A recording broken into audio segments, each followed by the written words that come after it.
Kaya puta na sa taas pala siya ng Bukawi. Nakadapo. Oh, hindi pa nagkababa.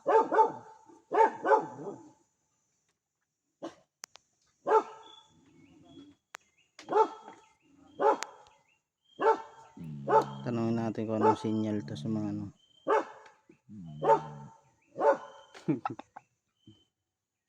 Picture may yung ano niya, Bulsa. yung bulsa niya.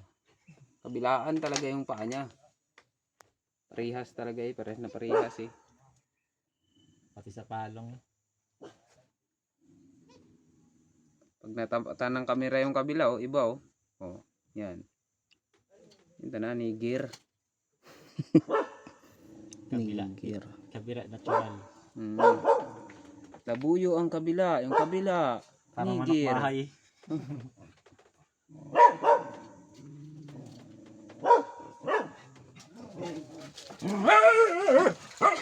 Bahagi kasi ko kamasanda. Nigir yan. Hindi siya magalaw paghawak na yun. Ang klase sinyalis niya. One side.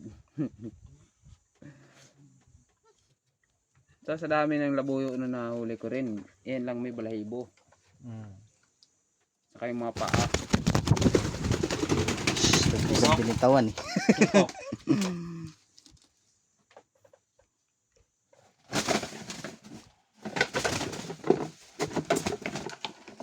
Sama yung daspan sa atin ah. Posibleng hindi pala buyo yan. Yan kailap. Ang lapad ng taingay no. Hmm. Tilaok siya kaagad eh. Saan na yung ano niya, bulsa niya? Na yung ano, kuntil yan eh. Yan. Yan, ito na. Nakabukod na balat. Ito, Yan, yung Yan. dalawa. Yan, ito na. nakabukod na ano eh. May sariling bulsa si pamangkin. Butas ba yan? Hindi. Parang Mahaba kunti lang pa, ano. no? Ang haba. Pero mahaba siya. Katulis, bilog. Dami sigurong ano nito. Yung balat niya eh. Tapos may ano. Kala ko kahapon yung pagkuha niya lang sa CI na kada bunot-bunot eh. Ginainayos kahapon ginahinimas ko. Ayaw maayos ah. Ganun pala talaga. Ano, Balahibuhin. kaliskis. Ito matinding kaliskis eh. Kaya nga yan, may mga kaliskis niya. Puro ano. Kaliskis buhaya eh. Kuko pa lang oh.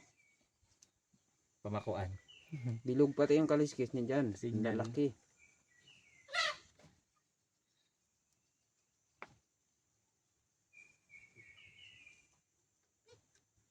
Sa kabila. Kahapon nyo lang nahuli pala to. Kahapon lang yan. Hindi oh. Bukol-bukol eh. Hanapin to ng ano, ibang hunters. Ano mo sa vlog. Yan, binablog niya ano. Hmm. Yan. Pakita mo na. Anong klase